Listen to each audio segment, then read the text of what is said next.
mute inshuti zanjye, ndizera mumeze neza, ndizera ubuzima bukomeje kubafata neza, natwe turakomeye turashimira Imana.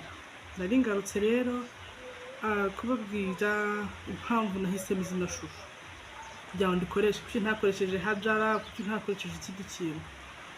Riserino, hari abantu muzi tuzina tw'uduserino, ibyo ni ryo zina ry'iserino ryanjye.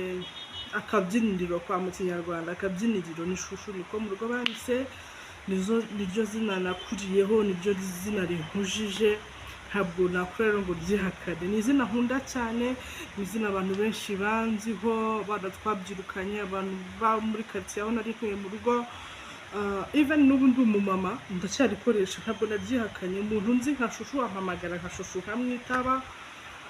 Ntabwo jya nibagirwa kera twiga muri secondaire, kubera ko nyine kuri attendance list habaga hariho Muhawe n'Imana Hajara. Noneho twaba twigana n'umwana twiganaga muri primaire uzi ko nitwa Shusho, yampamagara Shusho abandi bakarebana ngo ukabona barumiwe, ukabona Shusho umuntu mukuru nk'aba bakwita Shusho. Ni izina rinkujije, ntabwo naryihakana. Ubwo si umuntu aguhamagaye Shusho byumva ute? Ni ibintu bisanzwe. Hari abo tuzi bitwa ba Sheri, hari abo tuzi bitwa ba Bebe, hari abo tuzi bitwa ba Kibwa, ariko yakura kubera ko ari izina risebetse, akaba umuntu umugabo murahita Kibwa, njyewe Kibwa ntabwo ndishaka. Hari abo wenda tuzi bita abandera, amazina ni menshi y'utubwiro, ba Rubyogo, ba Kadogo, ni menshi ni menshi cyane. Rero ryo Shusho kuko ndikunda kubera ko ari izina nkunda cyane, mba ndi proud yaryo, numva nyine ndikunze cyane. Navuze nti reka ndikoreshe mu izina rya channel yanjye kubera ko niryo rizorohera abantu kurusha Hajara, niryo nyine niryo numva ko ryoroshye, kuko hari igihe umuntu avuga Hajara, amazina y'Abasilamu akenshi barayitiranya Hajara, Hadija, Hajati, bigacangana somehow. Rero navuze ngo reka nkoreshe Hajara, akavura kari kaguye ndi gukora iki kiganiro, muranyihanganira. Ubwo reka nkoreshe Shusho kuko nyine ni izina ryanjye, ni izina nkunda, ni izina ryakujije. Kuri icyo kibazo bakambaza bati se abantu iyo bari guhamagaye ubyumva gute? Njye ntabwo mba nitaye kuri ukuntu umuntu ari mpamagaye we icyo yaragambira. Mushobora kuri guhamagara we akagira ngo wenda ari kuri guhamagara nkaho yani muri abashiri n'abashusho, kandi we uri kubifata ni izina, ni just name.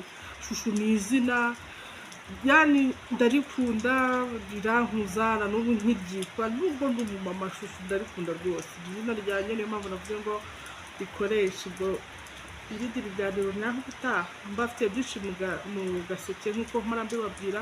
Nari mbanje kubabwira imva n'imvano y'izina Shusho, ni izina nkunda, ni izina ryanjye. Nawe kuri buri ukarimpamagara ntacyo bintwaye kuko ni izina ryanjye, ni izina ryankujije.